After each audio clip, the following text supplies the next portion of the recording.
Helen Carter stood alone in the huge meeting room of the space station. The walls were made of special crystal that glowed with a soft blue light. Around her sat the leaders of 43 different alien species. They had been talking about humanity for hours. Now they were ready to give their answer.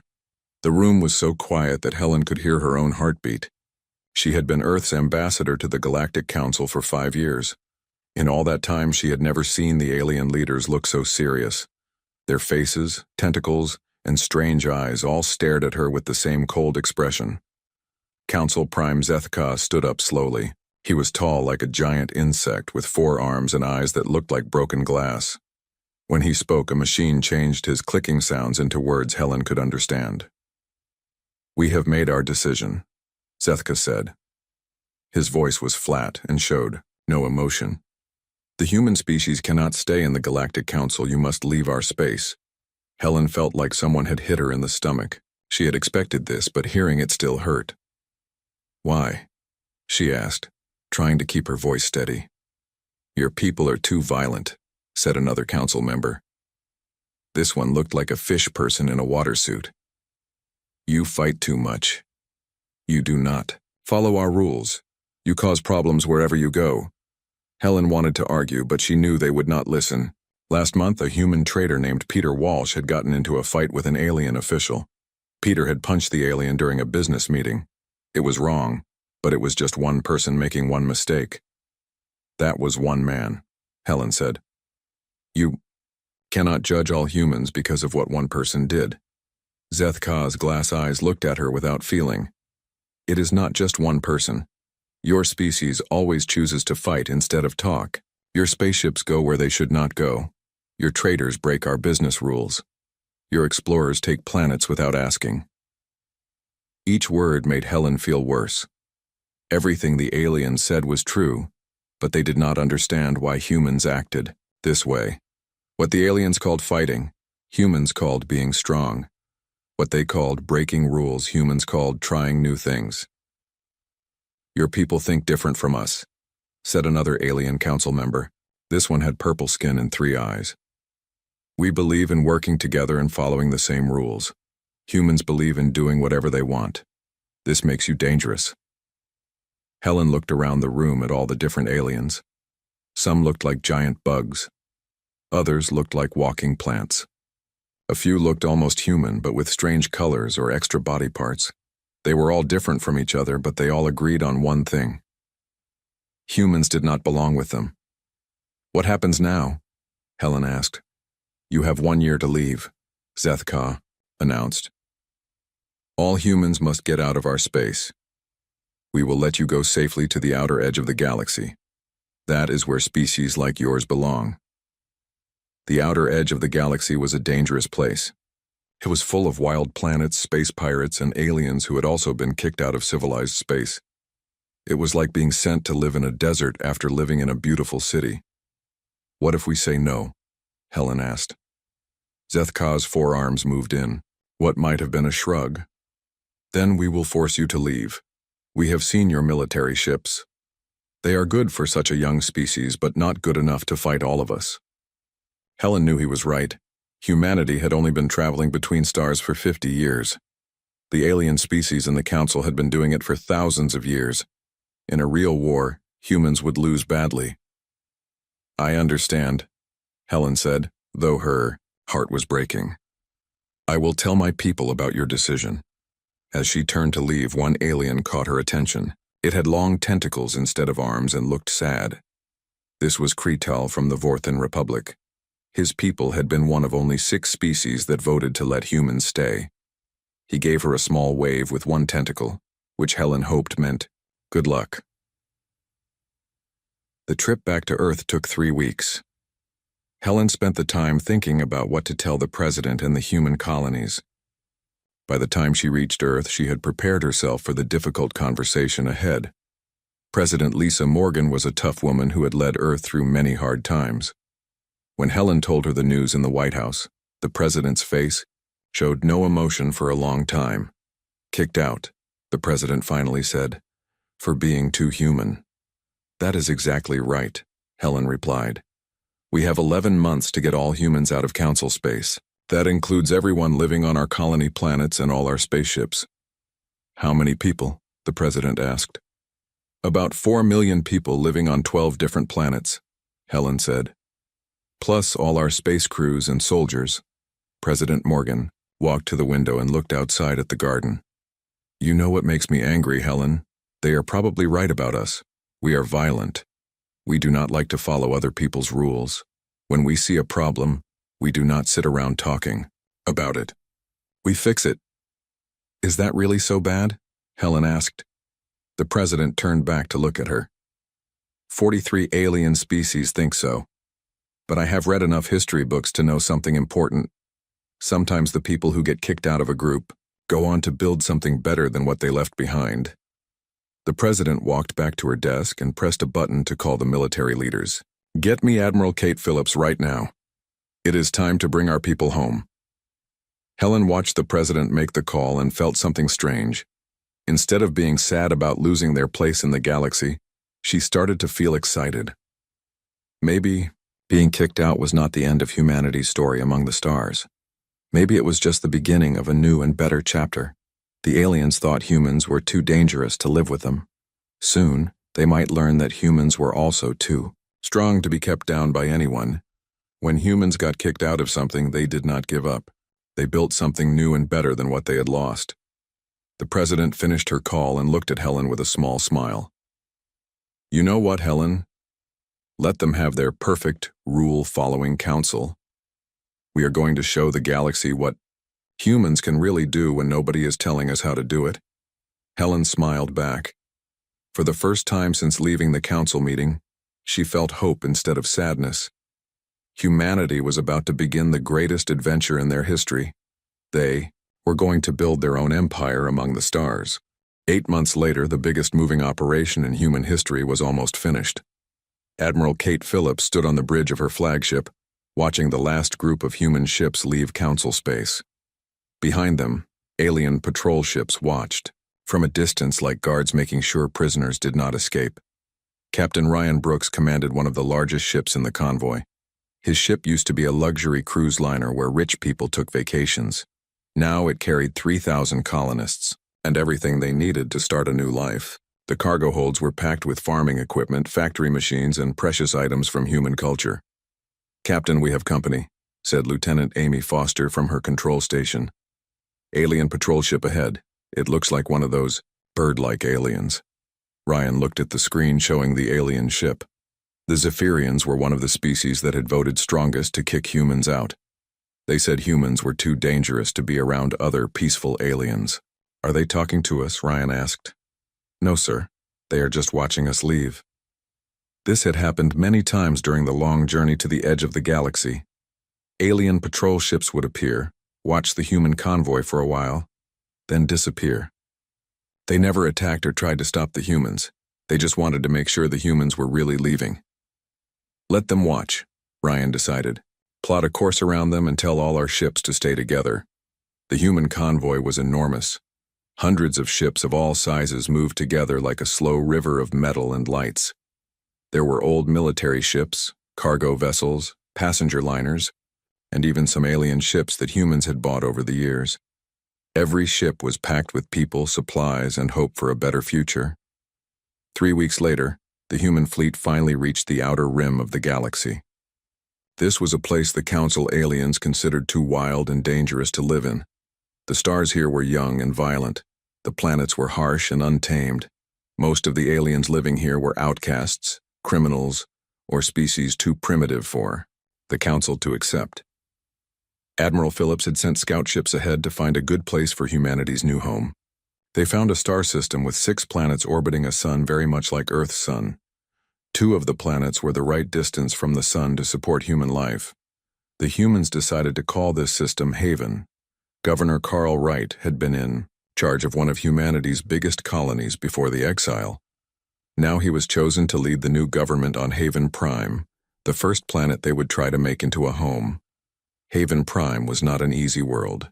The weather was violent with storms that could destroy buildings. Strange animals lived there that were bigger and meaner than anything on Earth. The soil was poor, and the water was hard to find. But humans had faced hard places before. We are not just building new towns, Governor Wright told the colonists in his first speech. We are building proof that humans do not need the Council's permission to succeed among the stars. The first few years were terrible. Crops died in the bad soil. Machines broke down in the harsh weather. Wild animals attacked the settlements. Many people got sick from alien diseases. Some colonists wanted to give up and try to go back to Earth. But humans are stubborn. Instead of giving up, they worked harder. Engineer Nancy Clark led teams of scientists and workers to change the planet's air and soil to be more like Earth. Her new inventions for cleaning air and improving dirt would later help humans live on many other worlds. The Council aliens change planets by having lots of meetings and making plans for hundreds of years. Nancy explained to her team during a particularly hard project. We do not have that much time, so we will do what humans do best. We will figure it out as we go, adapt to problems and never give up. By the 5th year after leaving Council space, humans had built towns on 7 different worlds in 3 star systems. More humans kept arriving as the Council found and kicked out human settlements they had missed before. Commander Steve Anderson had been one of the last humans to leave Council space. He used to work as a translator between humans and aliens, so he knew a lot about alien technology and customs. This knowledge became very valuable when humans started meeting other outcasts in the Outer Rim. The galaxy is not just the 43 species in the Council, he reported to Governor Wright.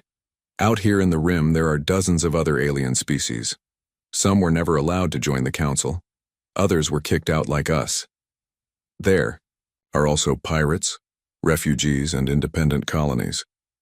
If we want to build something big out here, we need to make friends.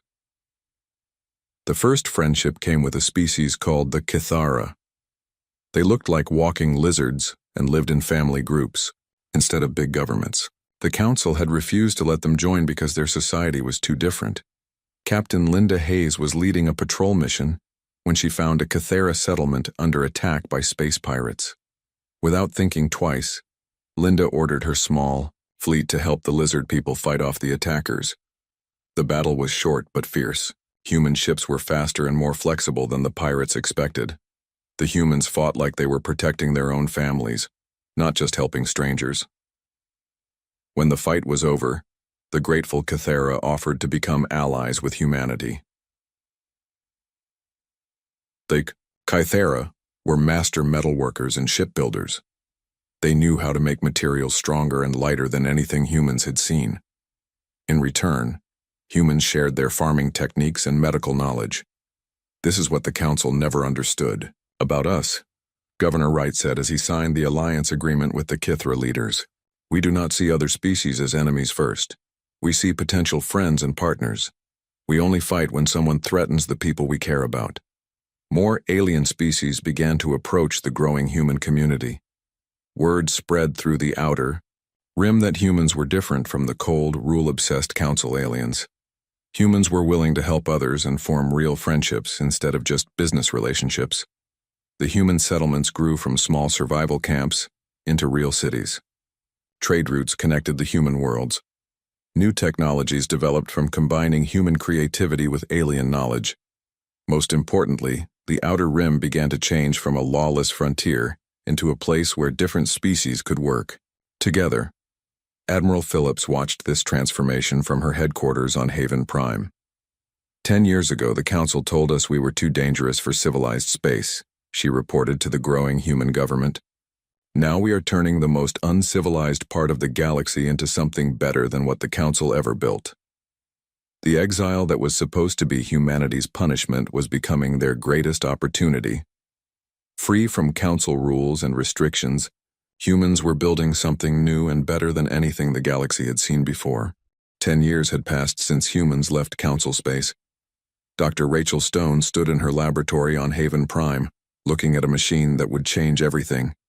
The device hummed with strange energy and glowed with blue light. Around her, scientists and military officers waited to see what she had discovered. Ladies and gentlemen, Dr. Stone announced with excitement in her voice, I present the quantum tunnel drive. The technology was unlike anything the galaxy had ever seen. The Council aliens used old jump gates that could only send ships between fixed points in space. Ships had to follow the same routes that had been built thousands of years ago. But the quantum tunnel drive was different. It could create temporary holes in space between any 2 points, allowing ships to travel anywhere instantly. Admiral Kate Phillips understood what this meant right away. This gives us the ability to move our ships anywhere we want. We are no longer stuck using the Council's old space highways. Exactly, Dr. Stone confirmed. And this is just the beginning. We can use the same technology to make better weapons, stronger shields, and more advanced factories. We are not just catching up to Council technology anymore. We are moving ahead of them. The breakthrough had happened because humans thought differently than Council aliens. The Council species each had their own area of science and rarely worked together. Human scientists encouraged everyone to share ideas and try crazy experiments that seemed impossible. Dr. Gary Powell, a physicist working with Cathera metal experts, had created new materials that could survive the stress of bending space. Meanwhile, Dr. Kelly Murphy, who used to study alien life forms, had learned from outer rim creatures to make ship parts that could repair themselves. The Council thinks new discoveries come from committees and slow, careful research, Dr. Murphy explained to other scientists. We have learned that real breakthroughs come from taking risks, making mistakes, and refusing to believe that something cannot be done. The quantum tunnel drive needed to be tested.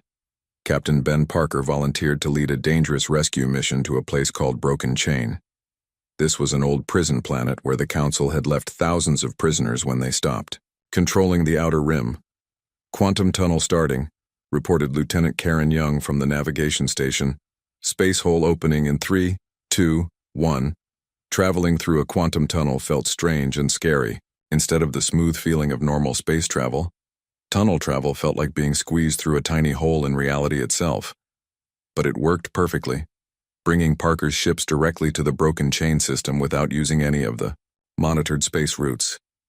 The rescue mission became famous throughout the outer rim. Not only did humans save the abandoned prisoners, but they discovered that many of them were political rebels and refugees from Council worlds. These rescued people brought valuable skills and knowledge to the growing human community. One of the rescued prisoners was Dr. Alex Turner, a former Council scientist who had been imprisoned for questioning official research rules. His knowledge of energy manipulation would later help humans develop quantum shields and weapons. "You people are crazy," he told Captain Parker during the rescue. "You tried an untested technology for a rescue mission that your government did not even approve." Parker smiled. "Welcome to humanity, Doc. We specialize in doing the impossible."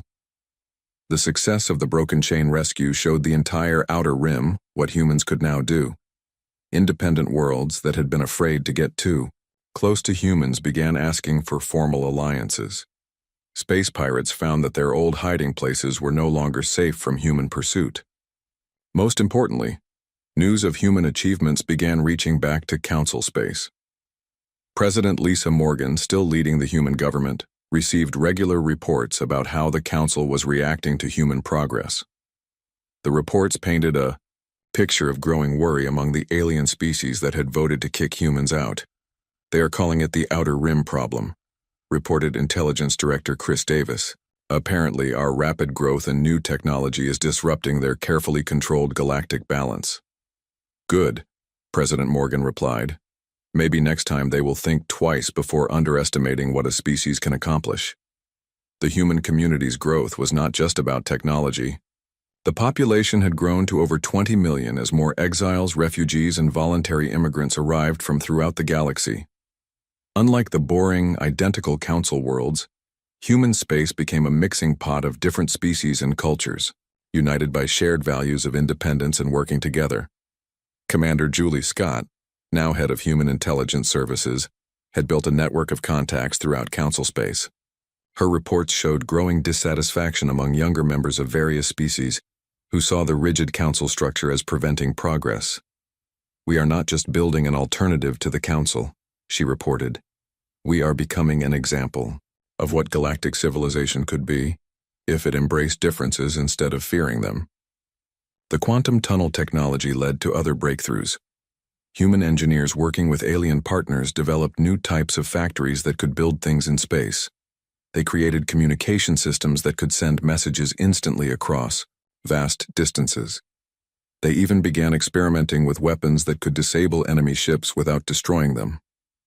Dr. Emma Roberts, head of the Cultural Exchange Program, found herself hosting visitors from species that had never shown interest in human culture during the Council years.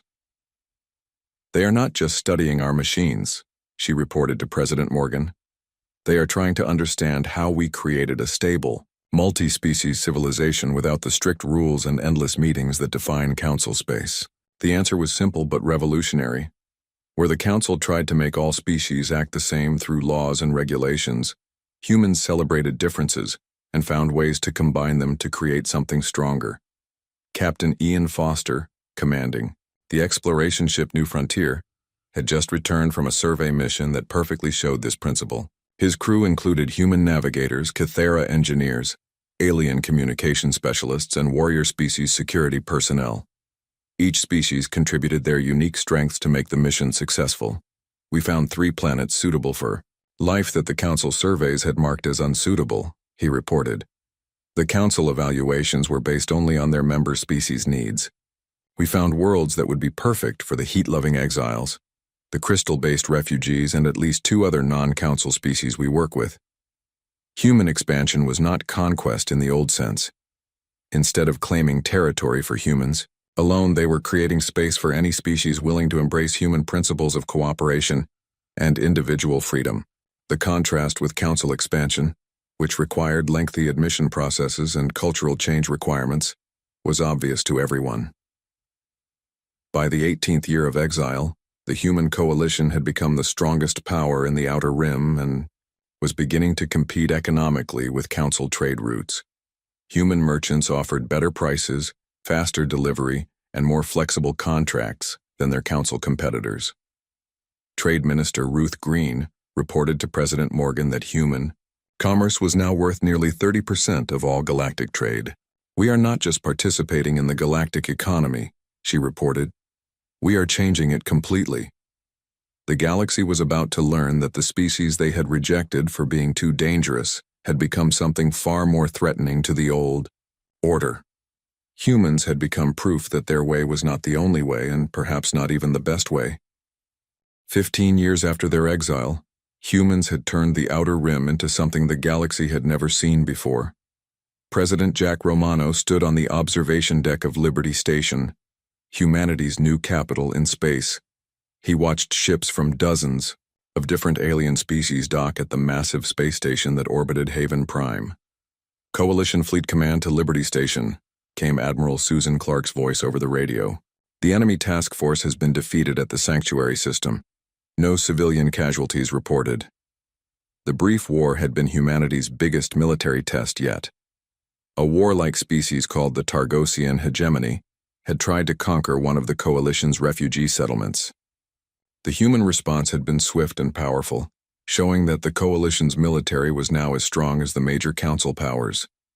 "Thank you, Admiral," President Romano replied. "How did our new allies fight in the battle?"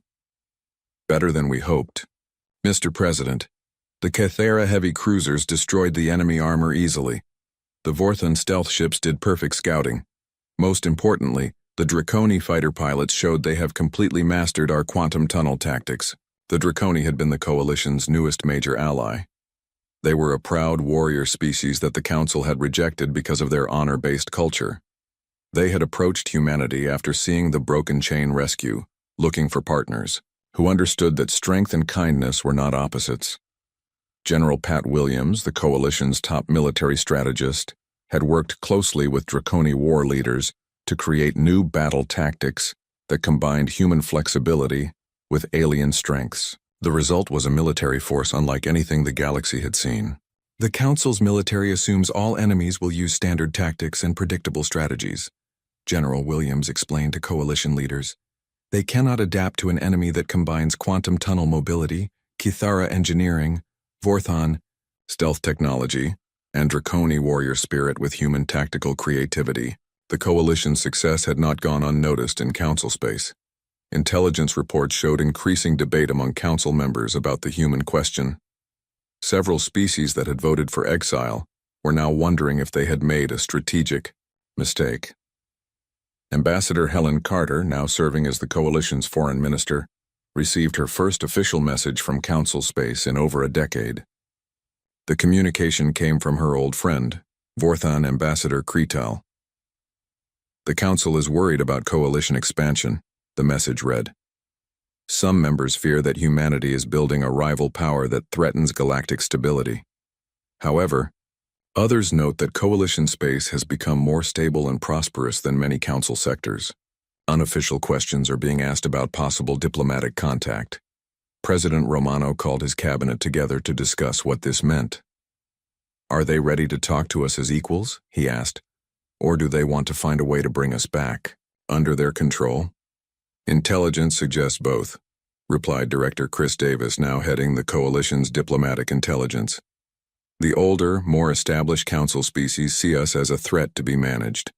But younger species and recent council members are increasingly seeing us as a potential alternative." The coalition's response was carefully planned. Rather than immediately agreeing to talks, they announced the opening of their borders to any species seeking refuge, trade, or alliance. The message was clear. Humanity was not seeking conflict with the council, but neither were they seeking readmission to an organization that had rejected them. The results were dramatic. Within months, delegations from over 20 council member species had visited coalition space.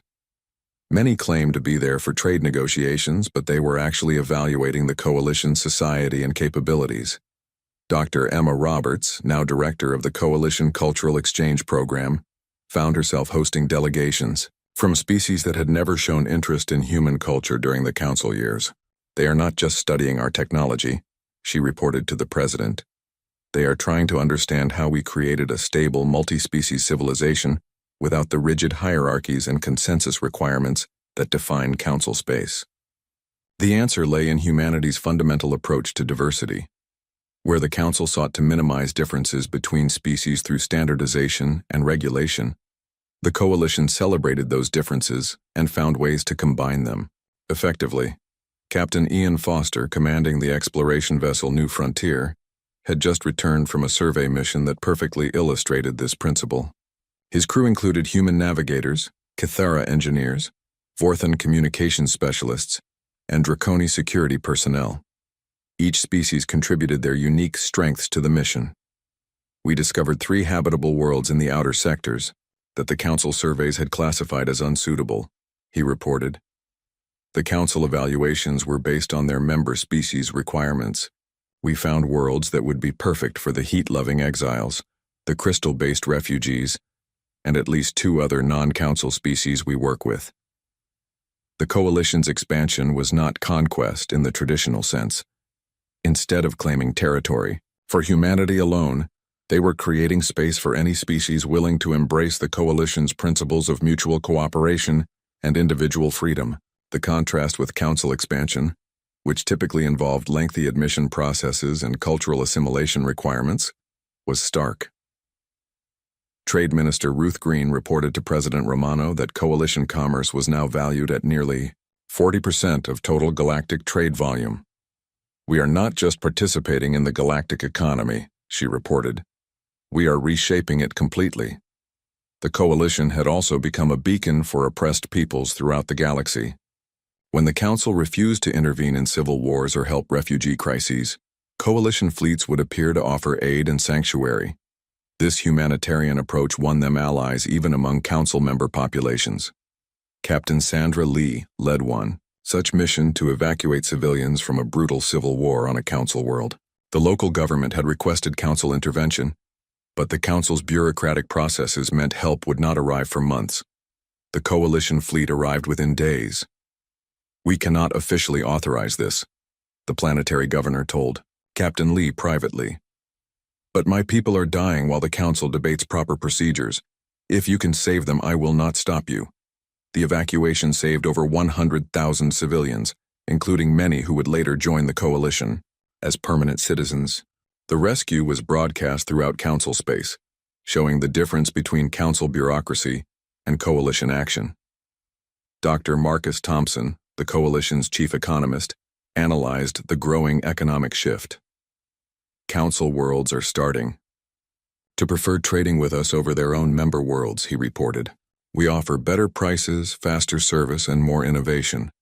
Their rigid economic systems cannot compete with our market flexibility.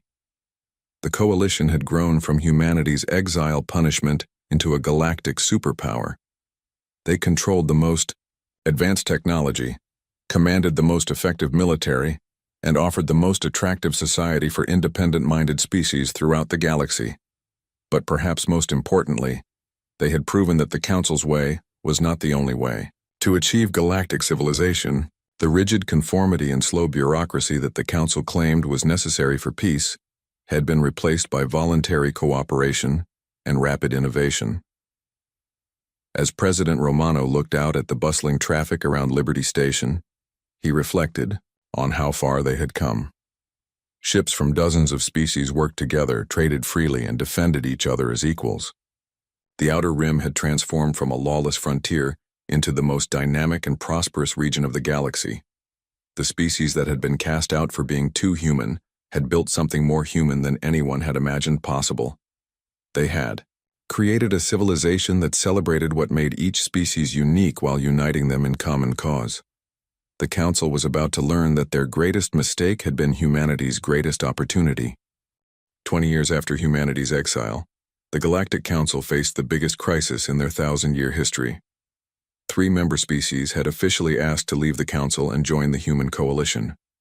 Dozens of others were demanding major changes to Council rules and policies. Council Prime Zethka, now old and facing challenges to his leadership, stood before an emergency meeting addressing what had become known as the coalition crisis. In coalition space, President Romano received an official message from the Council, for the first time since Ambassador Carter's expulsion 2 decades earlier. The message was short but important. The Galactic Council requests immediate diplomatic contact with the human coalition regarding matters of mutual galactic interest. Romano shared the message with his senior staff, including Admiral Phillips, now Supreme Commander of Coalition Forces, and Ambassador Carter, who had never lost her diplomatic skills despite years serving in other roles. They are not apologizing, Carter observed. They are not saying that exile was a mistake. They are approaching this as if we are equals negotiating mutual interests. Is that not what we wanted? Asked Vice President Carol King. It is what we have earned, Romano replied.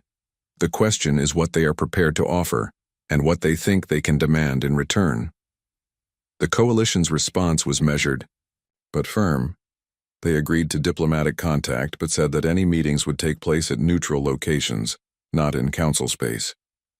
Furthermore, they made it clear that the coalition was not seeking readmission to the council, but rather recognition as an independent galactic power. The first meeting took place at Crossroads Station, a massive trading post on the border between council and coalition space. The station had been built by independent traders serving both regions and had become a symbol of the new galactic order that was emerging. Ambassador Carter led the coalition delegation, which included representatives from 6 different species. The council delegation was led by Ambassador Lyra Nash, the fish-like being who had spoken against humanity years earlier, now serving as Council Foreign Minister. The Council acknowledges the human coalition as a significant galactic power, Lyra Nash began, her melodious voice carrying through her water-suit speakers. We seek to establish formal diplomatic relations and address areas of mutual concern. Such as, Carter replied calmly, the coalition's expansion threatens the stability that the Council has maintained for over 1,000 years, Lyra Nash continued. Your rapid technological advancement and military buildup could trigger a galactic arms race.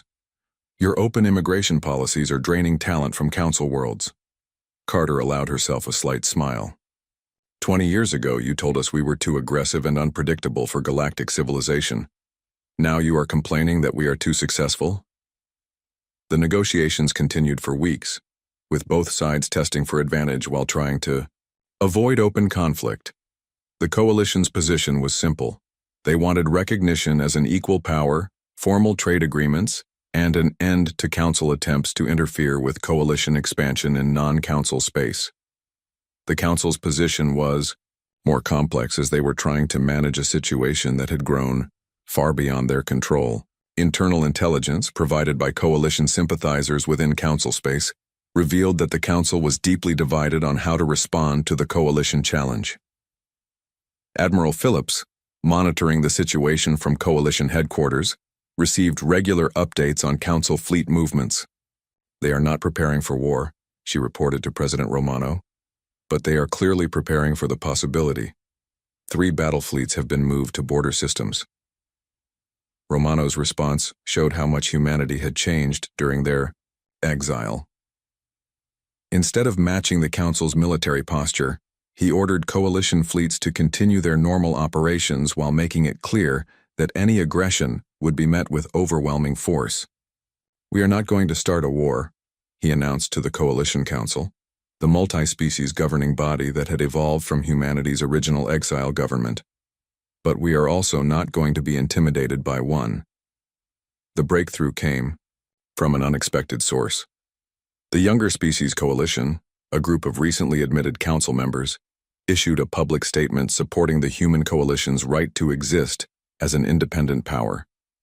Led by the Altarian Republic, a species that had joined the Council just 50 years earlier, they argued that the galaxy was large enough for multiple approaches to civilization.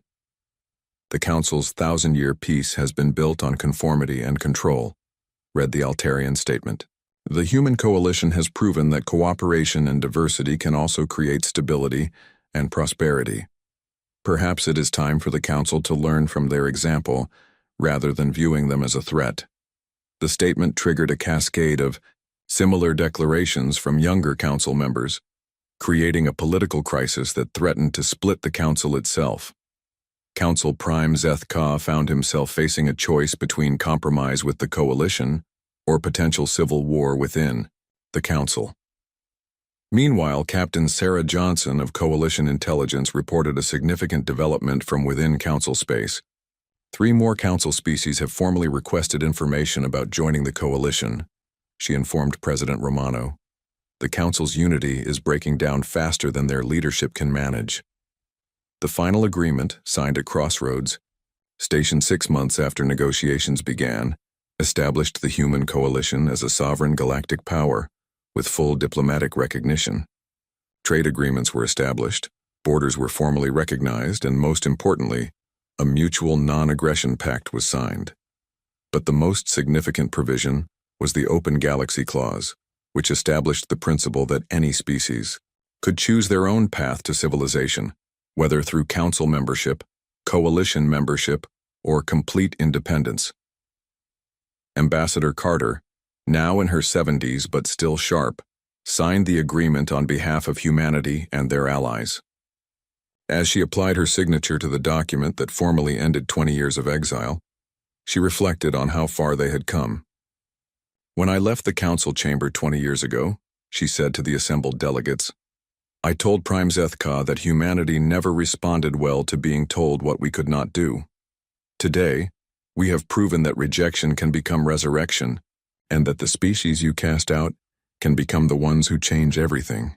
The signing ceremony was broadcast throughout both Council and Coalition space, marking not just the end of humanity's exile, but the beginning of a new era in galactic civilization. The galaxy was no longer dominated by a single vision of how intelligent species should interact. Instead, it had become a place where multiple approaches to civilization could coexist and compete, driving innovation and progress in ways the rigid Council structure had never allowed. President Romano's final statement at the ceremony captured the transformation that humanity had undergone. "We were banished for being too human, too aggressive, too unpredictable. We have learned that these are not flaws to be corrected, but strengths to be celebrated. The galaxy is vast enough for all of us, and diverse enough that we all have something to contribute." As the ceremony concluded, and the delegates prepared to return to their respective homes, Ambassador Carter took one last look at the document that had changed galactic history. Humanity had been cast out as outcasts and had returned as empire builders. The species that was too dangerous for the council had become the foundation of something even greater. They had become proof that the future belonged not to those who demanded conformity, but to those who embraced the beautiful, chaotic, unpredictable diversity of intelligent life among the stars. The human coalition continued to grow and prosper, but they never forgot the lesson of their exile. Sometimes being cast out is not punishment but liberation.